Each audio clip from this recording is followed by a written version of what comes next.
on the campus of North Texas. And in that building, Charlotte was the winner because Rice figured out how to lose another game at the end. I mean, this team probably should have won 5 more games than they did. They just could not finish. Unlike the Grizz, who figured out how to win a game at the end after a big lead was blown against Utah, 122-115. The Grizz are winners. We'll talk a little bit about that with Pete Pranica. Also, I know Greg and Eli had Tony Allen on. His jersey will be retired on the 15th, just a couple of days away. We'll get maybe some of the Pete Pranica memories of Tony Allen and the way the Grizz did win last night. How about Luke Kennard? Came out of a shooting slump, was 7 of 9 from three-point range, had 30 points. The team hit 23s last night. Ja Morant appears to really be getting back into form, 28-7. So that's 3 or 4 games in a row that they have gotten really good production from Ja Morant. And the Grizz have won their 4 straight. It's been a tough time for Utah. They have not won at all in the month of March, 7 in a row. And the Grizzlies still missing Triple J and Santi. Because of that, they got out rebounded 60-39. It didn't really matter. I don't know if either of those players will be back, but it's going to be a big game on Friday when Cleveland, the best record in the NBA, and the Grizzlies will meet up. Here in Fort Worth, interesting day yesterday. P.J. Haggerty, who'd already been announced a couple of days ago as a first-team All-American by Andy Katz. That's the first time I think I've seen Andy Katz, who does a lot of writing now for the NCAA, former ESPNer. First time I've ever seen him do anything nice for Memphis, to be honest with you. He named Katz first-team All-American. I hear the chuckle Brian take us. The Sporting News, that's Mike DeCourcy had his hand in that. He made second-team All-American by the Sporting News. Of course, AP will come out. He's one of the 5 finalists for the Wooden Awards. So this is really a very, very positive time for P.J. Haggerty, who's very quiet, but I think he's enjoying this, Brian. Yeah, no, you're right. He is a very quiet guy. But, I mean, you got to enjoy this when you're being recognized for being the best player, not only in the conference, but one of the best players in the country. I mean, it's got to feel good. Obviously, a lot of hard work for him. I think a lot of people forget that he had that one redshirt year at TCU. And so, it's been, this is 3rd year now in college basketball. And so to be able to get some recognition, really cool to see for him.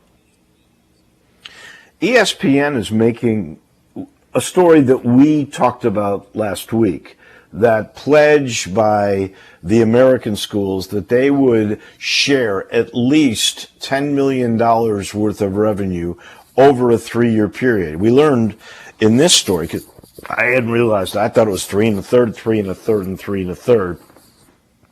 They have to agree to pay $10 million over the 3-year period. It could be 2, 3, 5. It's all got to add up to $10 million. And some schools that are trying to raise this money maybe never have given a lot of NIL money either. They are trying to figure all of this out. And I thought it was interesting because the commissioner basically said, you got to do it. And if you don't, we're going to monitor you. And I don't know if that would mean, and I'll just say Charlotte, because they've struggled this year. Let's just say they decided they would not pay. What would that do? Would that mean they would be tossed from the league? I think that's what the language is. Of course, all 13 of the 15 have opted in, Army and Navy excluded, because Army and Navy don't have scholarships. They don't pay NIL money. People don't realize they do pay their students. And then they give them guaranteed employment, which is mandated for 5 years after they have graduated from school. So I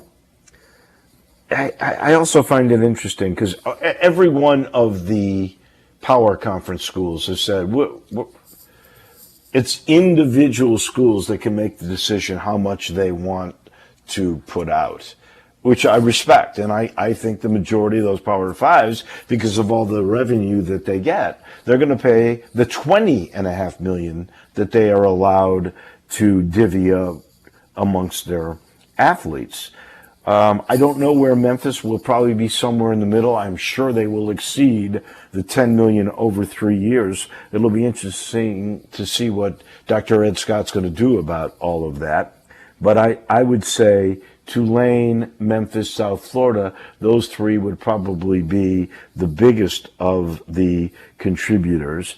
But this story made national headlines on the ESPN website today. It's sort of an old story, but it's an interesting story because it's the first time I can remember, Bryant, you tell me if you know anything different, where a commissioner said, I'm holding a school accountable for their commitment financially to stay in this league. Yeah, no, I think you're absolutely right about the fact that I don't think we've ever seen a commissioner come out and say, look, if you can't meet this minimum threshold that we're going to set for you, then, hey, you might not be the right fit for our conference, and we might have to make changes after a couple of years. Very bold by Tim Pernetti. I know he was on with the morning show a few hours ago. I don't know how much he talked about this with them. I'm sure he did a little bit. You can go listen to that over on featured audio on the website. But, yeah, I mean, it's bold and it's definitely different. I understand why it's making all these national headlines. Oh, and I think he's got to take it one step further. But by the way, the 20 conference game thing, I believe, is tabled for more discussion.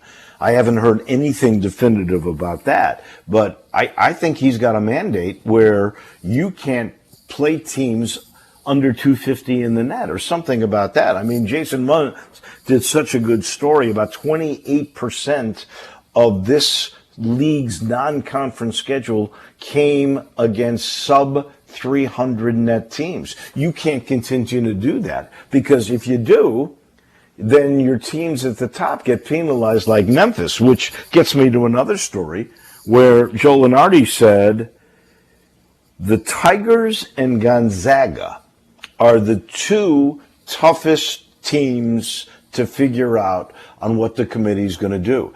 And they're 180 differences. Memphis with the great resume and the bad predictive analytics, whereas Gonzaga, they have one win against a tournament team.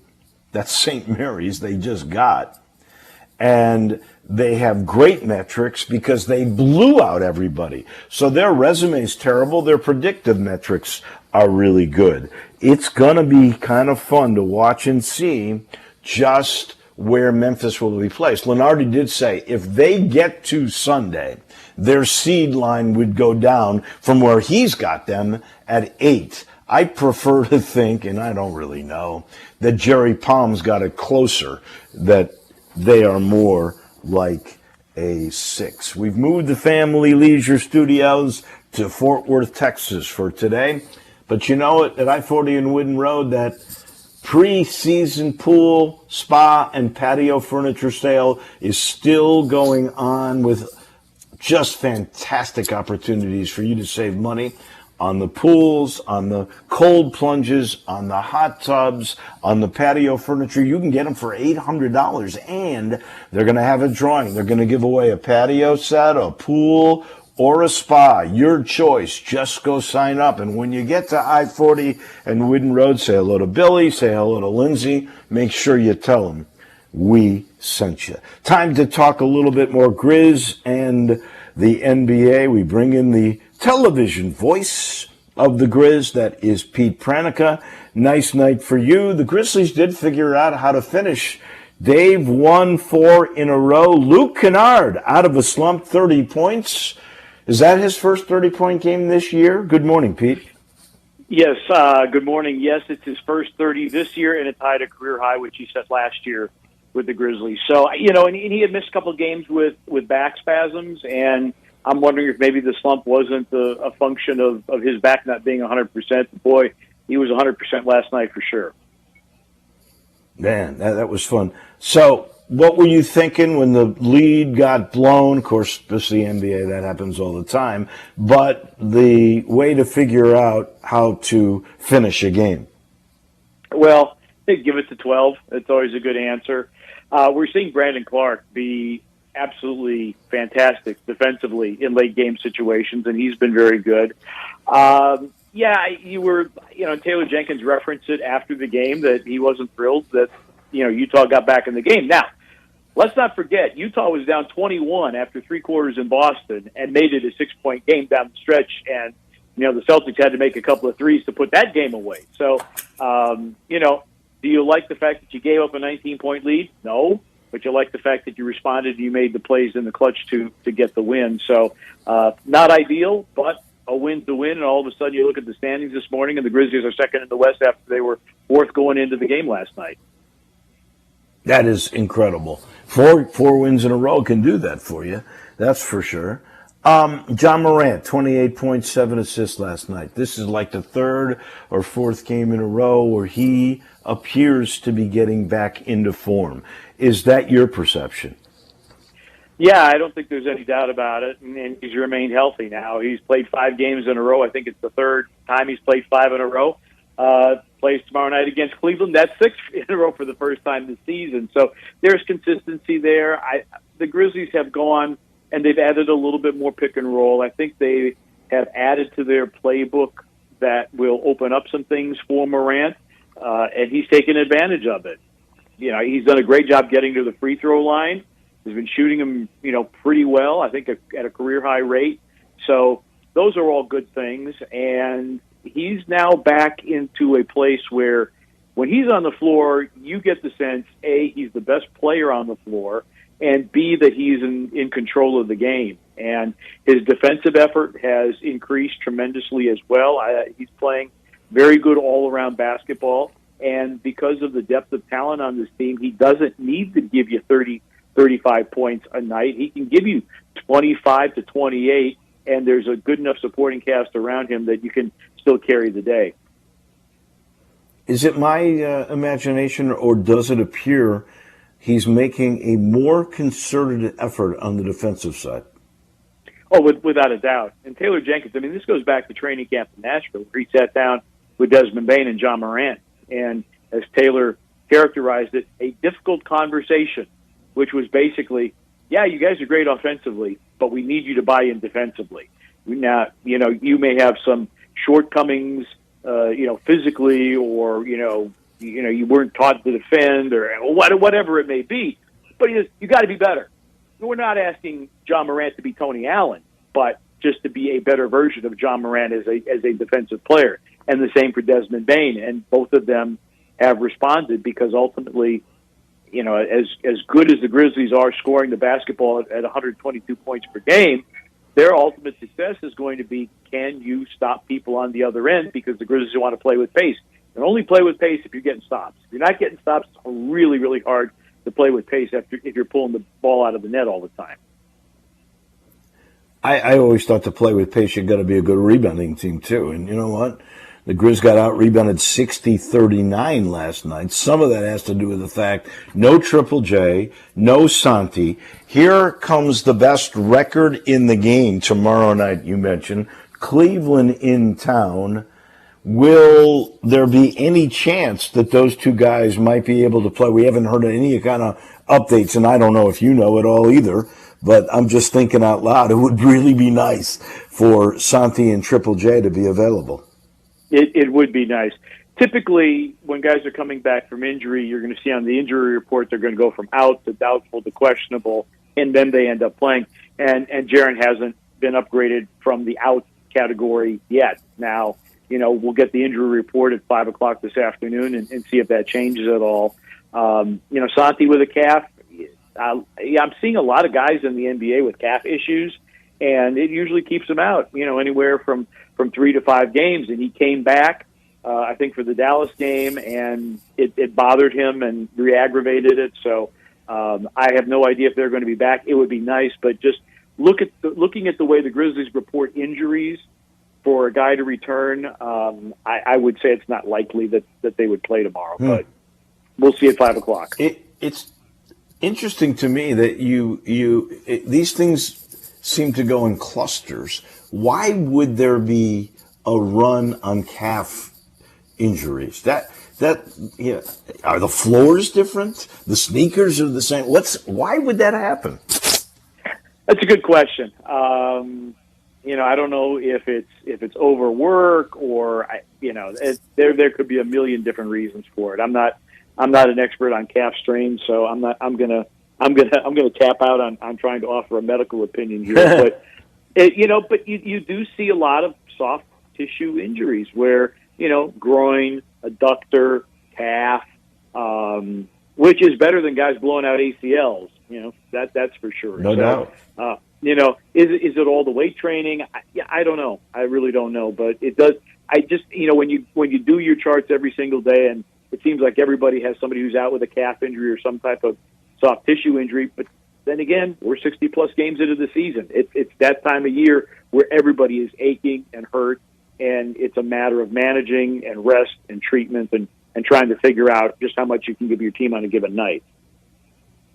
It always amazes you. You played 60 games, but there's going to be something every night that you see that you haven't seen the entire year. Last night, and I don't know when the last time you might have seen this, the Grizz game with Utah had only two referees, Ed Malloy and Brandon Schwab, in the second half because Scott Twardowski didn't come back, the third referee, so they had a ref with two. Look, when I first started watching basketball, there were only two refs. There were never three referees. I don't know when that came in. So it can be done, but that's pretty odd. What happened to the third ref? We saw Scott run down the sideline and just pull up. So I don't know if it was a hamstring or a calf or a foot injury, but it was late in the second quarter, and he gutted it out until the end of the first half, but then went back in the locker room and didn't come out. And Brevin and I talked about it. I mean, these guys and gals really engender a lot of wear and tear on their bodies, particularly the legs and the feet and the ankles and the knees and all that. And when you think about it, Steve Jabby probably should be still refereeing, but knee injuries, Bill Spooner, back injury, he's out. There are other guys. Gary Zielinski was a playoff-level referee. He was injured to the point where he could not referee anymore. We've lost a lot of really good officials because of health issues. And even this year, in talking with referees, there have been, I think, as many as maybe 10 referees out at a given time because it's knees, it's ankles, it's feet, and, they can't sub out. They got to play all 48 minutes. And the wear and tear on their bodies is not inconsequential. I just never thought of this before, but obviously a player plays 82 regular season games, throw in exhibition games, and you're up at the 90, and then you got playoffs. How many games does the average referee participate in? It's about 50 to 55. If you're a full-time staff person, it's about 50 to 55, generally speaking, and then some of them would go. So less than the players. Right. Now, of course, they don't have home games, and they're traveling commercially, and so it's it's a little different situation. Now, I do know that the NBA has put in process many programs for rehabilitation, and they're working very hard to keep their referees as healthy as possible. But it happens where bodies break down and things happen. So, it's one of the reasons, too, that the NBA has expanded its staff. People complain about, there's too many young referees. Well, the fact of the matter is the staff's larger than it's ever been because they're trying to reduce the wear and tear on referees to avoid the type of thing that happened to Scott Twardowski last night. But, human body is not perfect. Tomorrow night, Cleveland, then I guess it's Saturday, the Tony Allen jersey retirement. And he was just on with Greg and Eli talking about how he first came to the team and had to learn the culture and all of that. Give me two, maybe three if you've got them, Tony Allen memories that are embedded in your mind, Pete. Well, I think number one has to be the walk-off interview against Oklahoma City, where Rudy Gay sat out, and Tony Allen gave that incredible post-game interview. And I didn't realize until I saw the documentary that when he was referring to the Cephaloshes of the world, the Hardens of the world, that's because Tony didn't think he was going to guard Kevin Durant. He was focused on Stavo Cephalosha and James Harden and Serge Ibaka, and he wasn't guarding those guys. He ended up having to guard Durant, which that was supposed to be Rudy Gay's cover. And so I thought, that was just a seminal moment, really, in the history of the entire franchise. You remember Tony missing layups and just praying that Tony wouldn't shoot a three because he wouldn't shoot really well. What I remember, Wolo, actually is the Grizzlies make this signing, and nowadays press conference, they're on a dais. Sometimes we had them in the Grand Lobby. Allen just held a little media scrum in the locker room in the summer when he was signed, and it was kind of like, Allen. Yeah, well, he played with the Celtics, and there wasn't a whole lot of buzz about it, right? Tremendous buzz, obviously, when Zach Randolph was signed to Memphis, but very, very little about Tony. My favorite story is Monty McCutcheon, former referee, now head of referee training, told me the story one time that he called the foul on Tony Allen. Tony Allen walked over and said, "Monty, don't you know I'm first team all defense?" And from that day forward, Monty McCutcheon never referred to him as Tony, but always referred to him as first team. And I asked Tony, I said, Monty told me this story. I want you to confirm it. He said, absolutely, that's true. He said, in fact, whenever I walked up to a referee to introduce myself, I didn't introduce myself as Tony Allen. I introduced myself as first team all defense. And then the last thing I would just say is, he would always come to the scorers table and make sure that the scoring crew credited him with the steal. He wanted to make sure. He would walk over and say, "You got that steal, right?" I love it. Yeah, here's my impression. We talk about this a lot with drafts, where a guy could be a regular player or could be a star if he gets with the right team.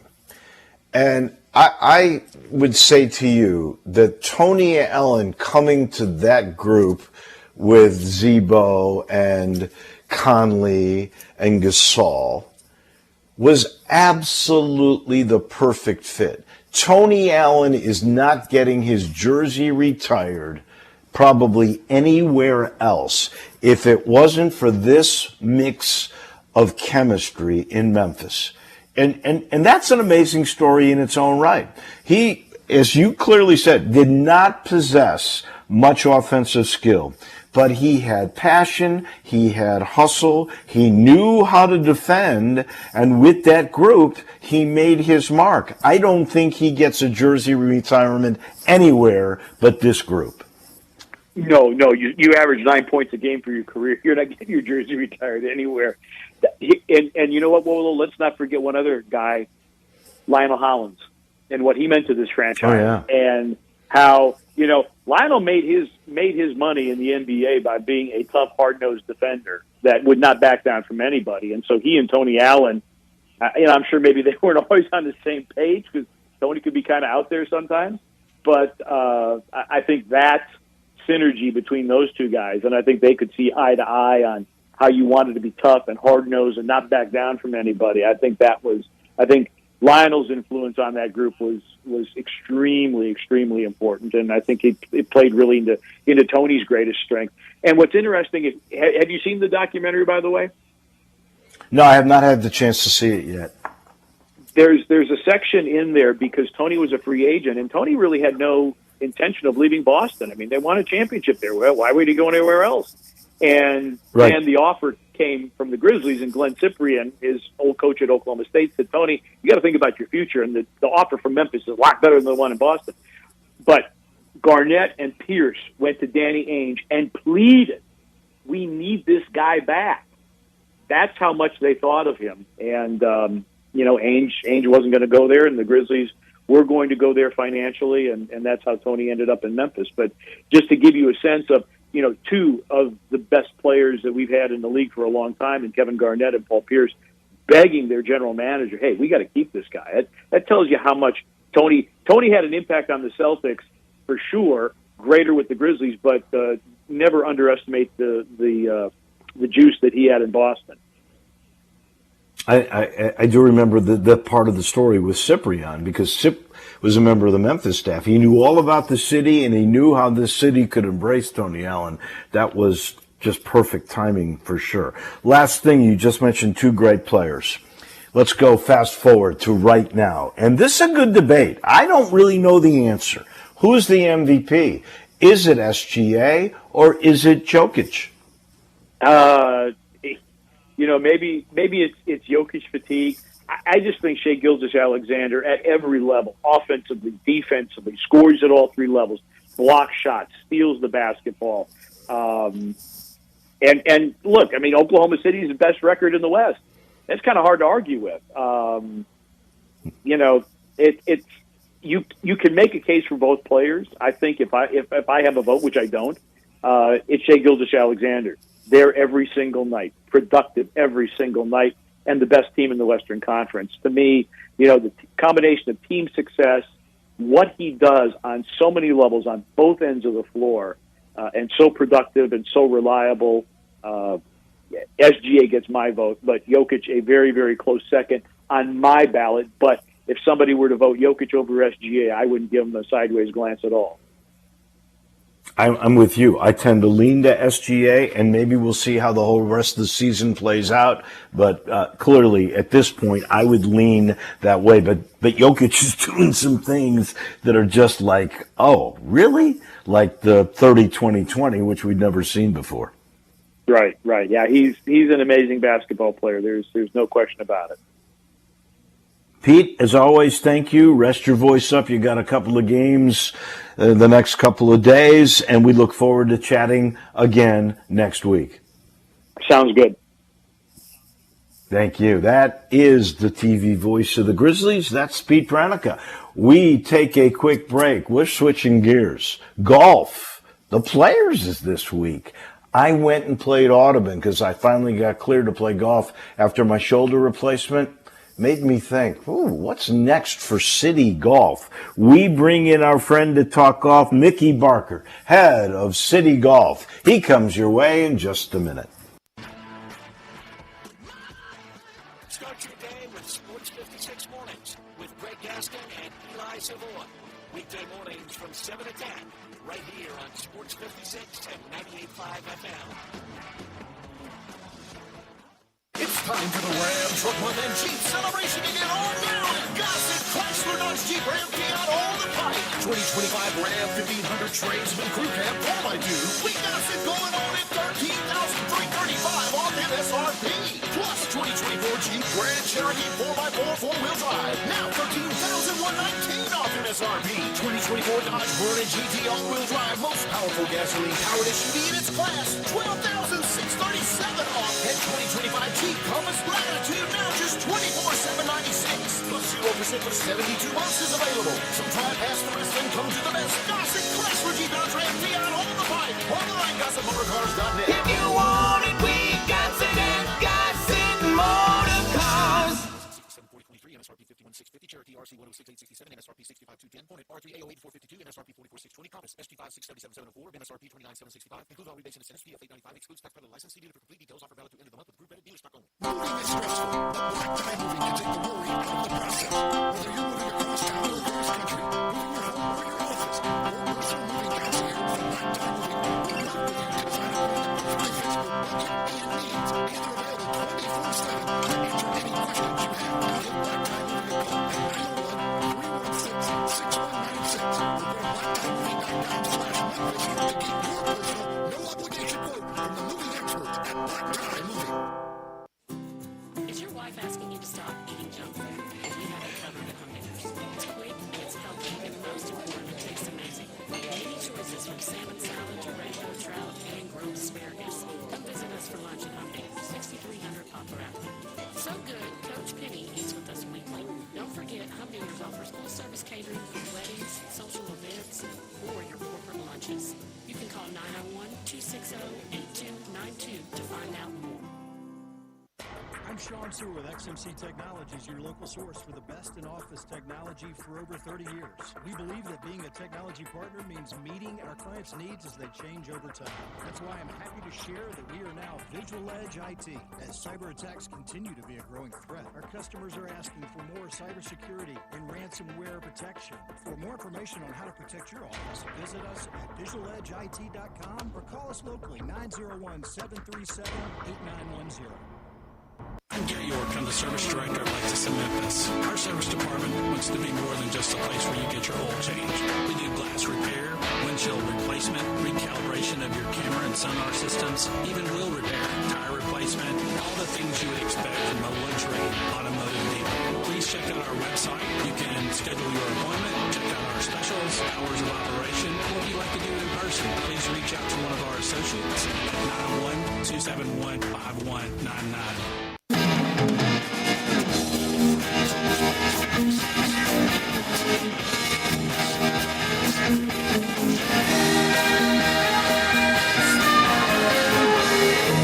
We welcome you back to Fort Worth, Texas, and we welcome our friend who will be making picks with us on Wednesdays.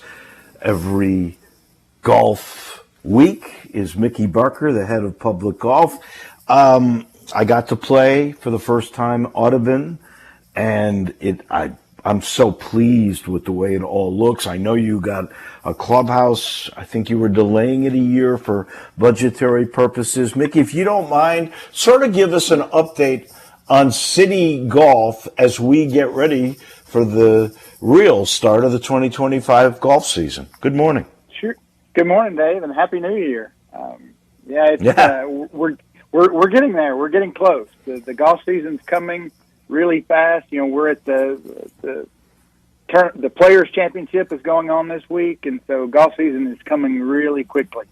Golf courses are still dormant right now. They're trying to come out, as you see a little white blooms coming on some of the trees, and so the grass will be coming shortly there behind it. Audubon has been fantastic. We're so excited. We opened August 1st.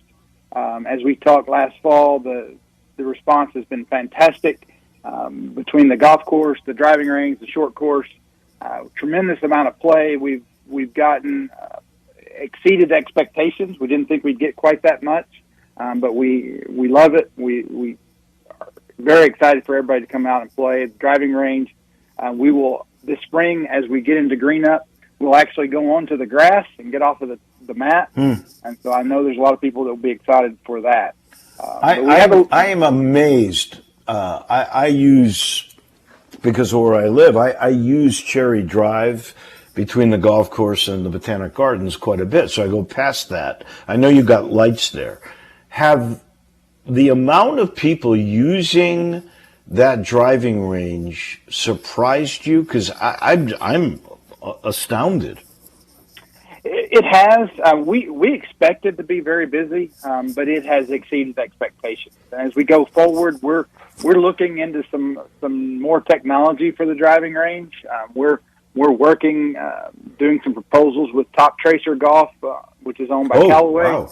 We're looking at the possibility of doing that and covering the tee. A lot of things. We're not stopping where we are. Obviously, we are in the design phase for the clubhouse, which we hope to break ground sometime next winter, is our hope. So we've got a lot of things going there. I've heard about that because that's a collaboration with you. I think funding from the Tennessee Golf Association because it's tied in with First Tee. Can you sort of explain that? Sure. The clubhouse there will look a lot like the tennis facility. We're going to make it, kind of blend in and match very well. It will be a collaboration with the First Tee Tennessee, which is owned and operated by the Tennessee Golf Foundation. And so part of the clubhouse will be, for the golf shop and our cart storage and restaurants and all the things that you have in a modern clubhouse. But it will also be the headquarters for the First Tee Tennessee Memphis. They will have some open space where they can do indoor events and teaching. There will be office space for the directors and the coaches, and there will be a little lobby area. It will be separate, the same building, but they'll have their own separate entrance. The plan is to have some indoor simulators that they can do teaching and programming Wow. year round that the public will be also have access to, at off times. And so it's really going to be something special. We're working with Scott Fleming at 4F Design to design the building. They've come up with some really cool stuff. Wow, that's impressive. All right, under your watch, I'm not trying to, blow smoke up your, but under your watch, Pine Hill redo, Galloway redo, Audubon redo, Overton redo. This is all incredible stuff. I really do tip my cap to you. But I got to ask you this. What about my friends Ali and all those people at Fox Meadows? Is there anything in the plans for new things for Fox Meadows? Well, we have, we put in new greens there a few years ago. We put in new cart paths before that, new irrigation system before that. We had those cart path and irrigation system was something we had to do before we could get the new greens. They are really good. They're as good as any in the city, year in and year out. So we do, on our long-term radar, we do have a new clubhouse on our long-range plans, I guess you would say. So that's something that we're working toward. Those will be CIP requests coming forward. If we were able to, in the next 10 years, be able to get a new clubhouse there at Fox Meadows, that golf course would be set up for the long haul for many years to come. All right. Anything else new in city golf that we might see in the next year or two? Well, the big emphasis right now is on the Audubon clubhouse. We want a clubhouse that will be on the same scale with the golf course, nationally ranked golf course by Golf Digest. It was ranked number 3 affordable courses you can play in the United States, which is fantastic for us. So we're excited. We know we're going to get a lot of play. So we'll build it. We hope to build a clubhouse that will be right on par with the golf course. Would the University of Memphis host a golf tournament there? Well, I don't know about the University of Memphis. We do know that University of Tennessee Martin is hosting their event, a local Division I tournament there this coming fall. That will be our first Division I tournament. Will be held there at Audubon. Wow. Okay, that's nice news. All right, let me slide over now to the pros. Your thoughts on TGL. And is there any chance that they would market TGL, try to take it and put it in other markets, or is that too cost prohibitive?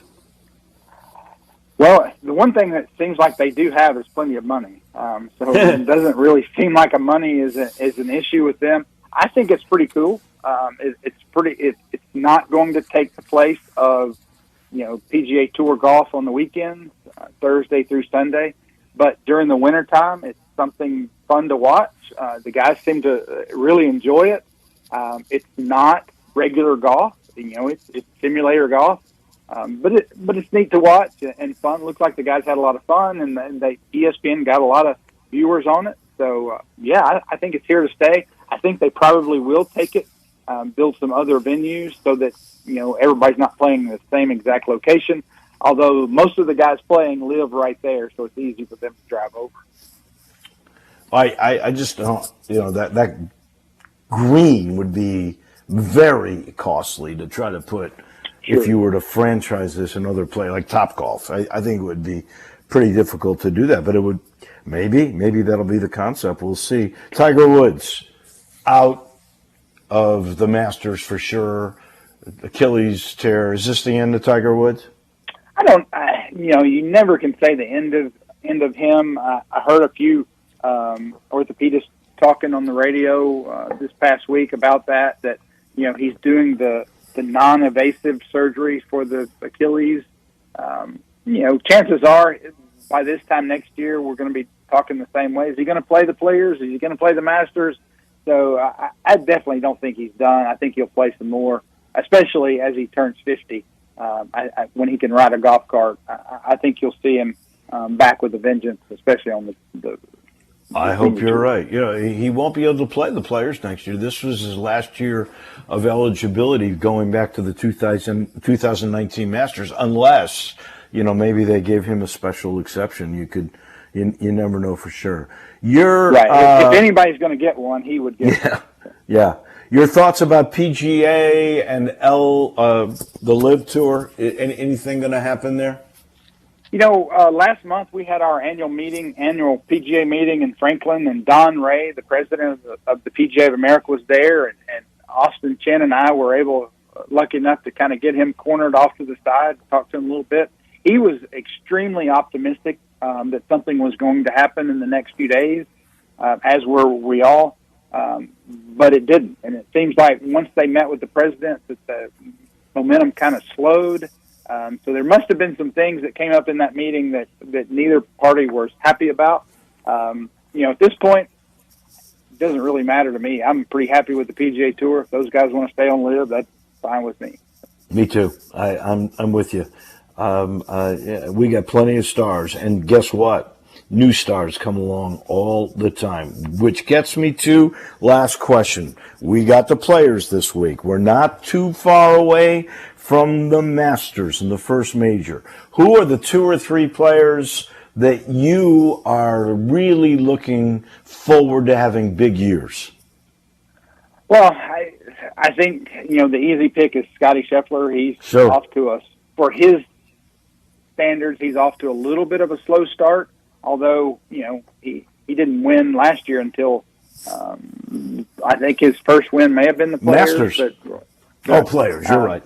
Yeah, well, no, I take that back. He won Bay Hill and then the Players right after that, so back to back. So this is the time he really gets cranked up. So I look forward to him having a really good week this week. You know, I would love to see Spieth get back in it and play well at the Masters. He typically does. He's had a normal Spieth start to the Players. He's had 2 pars, 2 birdies, 2 eagles, and a double bogey, and 2 bogeys in 9 holes this morning. So I would love to see him get back, you know, up in form and get it back up in the top 10 in the world. I think he will. I think he'll have a great season.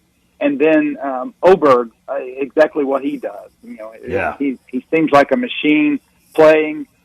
He did say that he had to get better at the short game.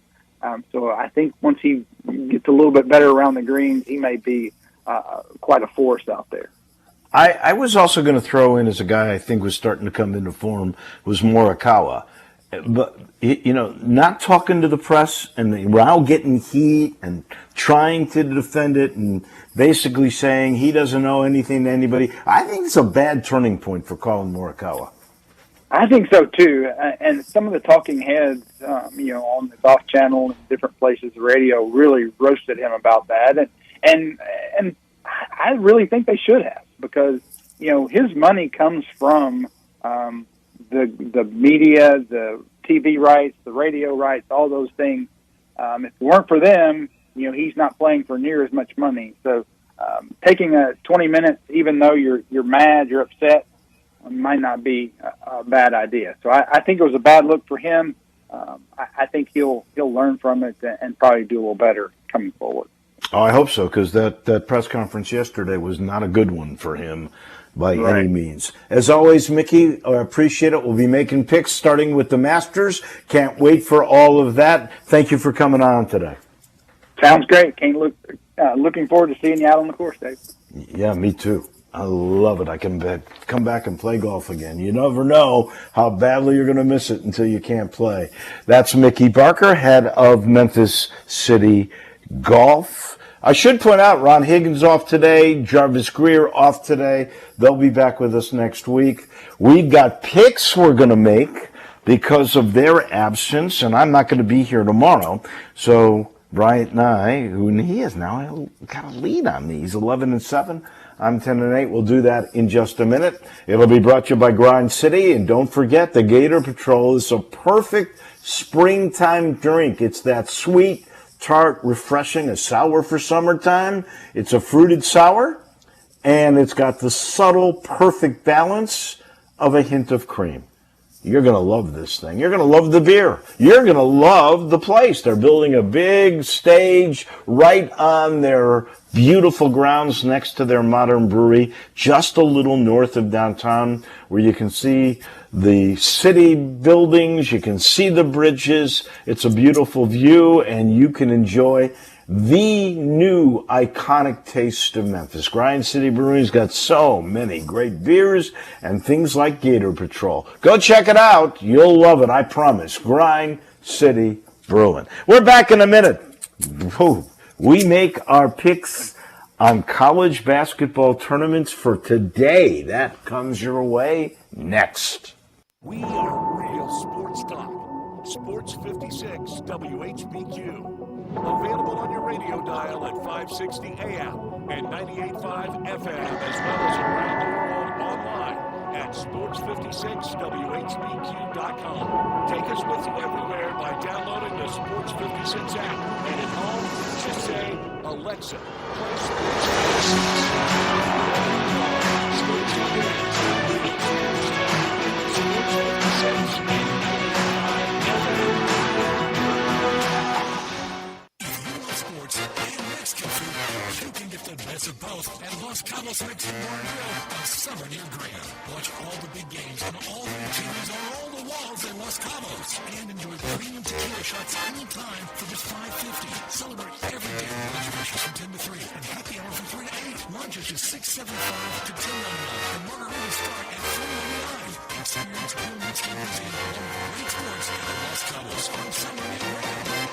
Plus finance through KFA, K4, SDO 87712, MSRP 25320, K5, S5328 285, MSRP 28455, Telluride, SG 596204, MSRP 41060, includes all rebates and incentives, PF 895, excludes tax title and license with approved credit, dealer stock only, see dealer for complete details, offer valid through 4/2/25. Hey, I tracked down my buddy Jeff Allen over at Gossett Kia South on Mount Moriah. Hey, what's up, brother? We're ready to rock over here, Randy. 2025 Kia K4 LXS, $159 a month with class-leading torque and fuel efficiency. 2025 Kia K5 GT Line, $199 a month. And a 2025 Kia Telluride S front-wheel drive with more power, larger cargo area, and more ground clearance than a Nissan Pathfinder, $398 a month. All $49.99 due at signing, 24-month lease. Plus, every Gossett Kia comes with a 10-year, 100,000-mile powertrain limited warranty. So if you live in Horn Lake, South Haven, Olive Branch, or Memphis, you'll be happy at Gossett Kia on Mount Moriah. That's Gossett Kia South, 2680 Mount Moriah, online anytime, KiaMountMoriah.com. Take your basketball skills to the next level at Shoot 360 Memphis. Shoot 360 is a revolutionary basketball training facility that provides cutting-edge technology with gamification and provides instant objective feedback, hands-on, one-on-one expert coaching. And now, introducing Shoot 360 for you, a newly renovated 50,000-square-foot facility with 2 NBA regulation-size courts, 3 high school-size courts, and 4 shooting bays with Shoot 360 technology. Memberships are now on a monthly basis. And you can become a member at both locations. Whether you're an aspiring young talent, NBA player, or looking for a unique workout, all skill levels are welcome at Shoot 360 Memphis to learn proper shooting and passing techniques, improve fundamentals, and gain a competitive edge while having fun. Shoot 360 Memphis now in Cordova and Connerville. Call them today at 901-779-3176. That's 901-779-3176. The future of basketball training is here. Shoot 360 Memphis.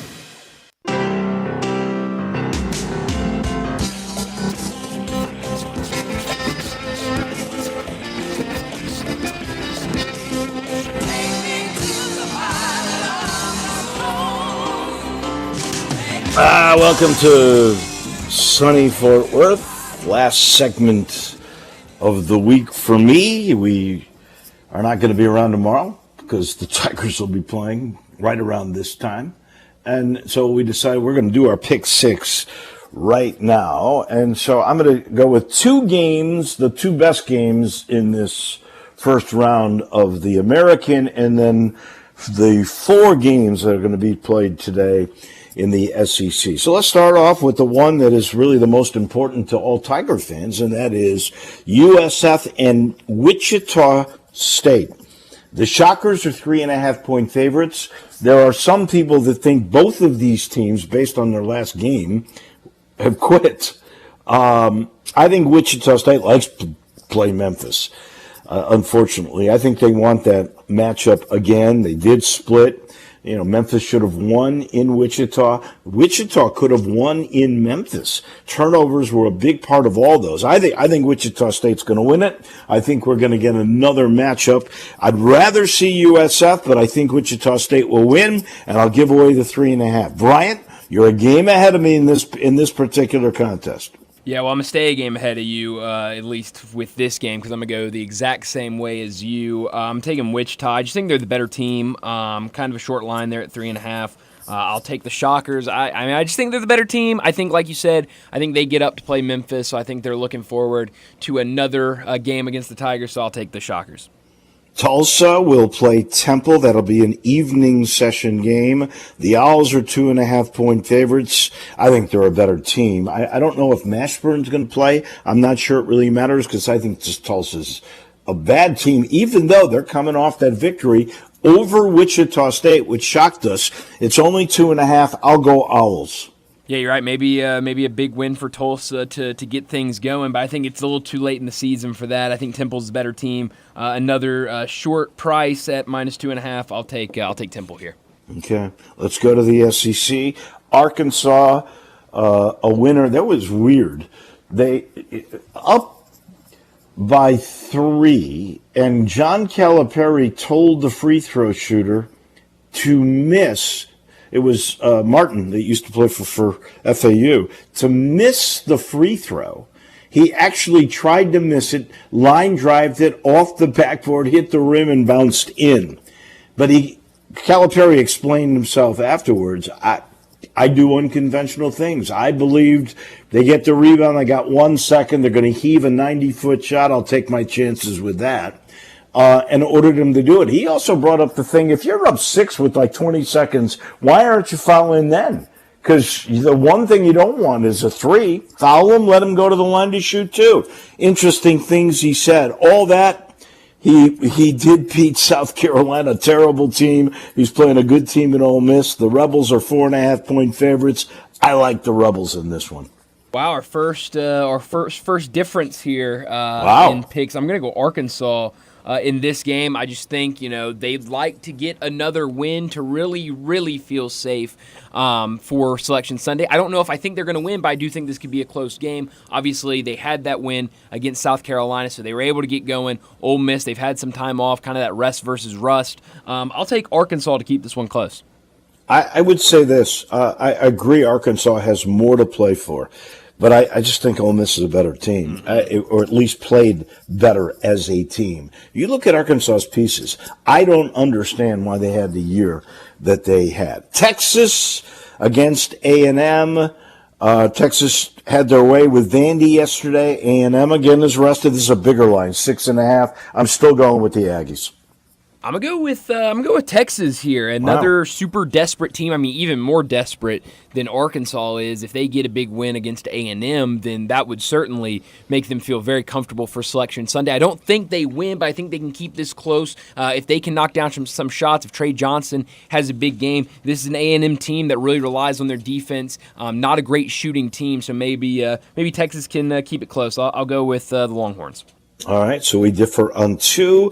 Mississippi State is taking on Missouri. The Tigers are 3.5-point favorites over the Bulldogs. So far, I have taken every favorite. This time, I don't. I'm going to take the 3.5. I think Mississippi State is a team that can battle with Missouri. Memphis played them both.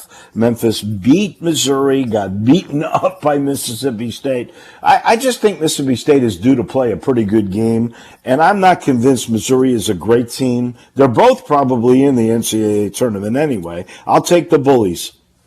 Yeah, no, I think they're both pretty safe in right now. I'm gonna go with Missouri in this one, though. I think that part of what has been so fun this year for this team is seeing that them go from 0-18 last year to having a really good season in SEC play. I think they'd love to win a conference tournament game to really show people, hey, last year was a complete fluke. I think they get that done. On the other side, Mississippi State just a really, really bad into the season, really struggled down the stretch. I think that could probably continue. They did get get a get right game yesterday against LSU, but I'll take the Tigers here with Missouri.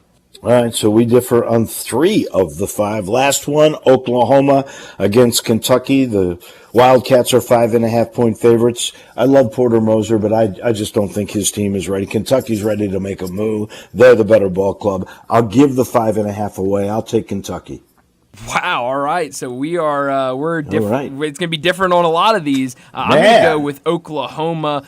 You look at the last time these two teams met. It was a home game for Oklahoma, but it was a 1-point loss for OU. I think they're another team that right there on the bubble. I think they're safer than a team like Texas, but I think they could keep this close. UK, we've seen it. If they start missing shots, then it could be a problem.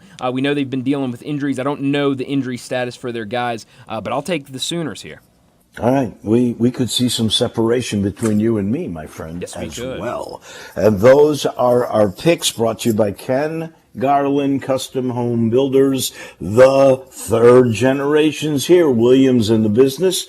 You had the two Kens. The hits just keep on coming, you could say. Really, they're all alike. They see the little details. They see the big picture. They care about the partners that entrust them with building their palaces or renovating their older houses and bringing all the modern amenities in. That's what they do. They work with you all of the way. They keep in communication with you. When the job is done, you'll listen to Ken on his own spot when he says, it's never really done. We're here with you. If we've done a project with you, something goes wrong 6 months later, we're going to be there to make sure everything works out perfectly. And when you talk about an older home, you don't want to move, you love your lot, you love your location. Why can't you just put in the modern amenities? And that's what they do. They'll bring you the California closets, the island in the kitchen, the media room. They know all of the tricks of the trade. 3 generations of wisdom now. That's what you get. Go to KenGarland.com. You'll see what I'm talking about. Then give them a call. They are the best. They are Ken Garland, Custom Home Builders. That'll do it from Fort Worth. We'll talk again on Monday. Brian will take you through tomorrow. Have a great weekend, everybody. Johnny Radio is next.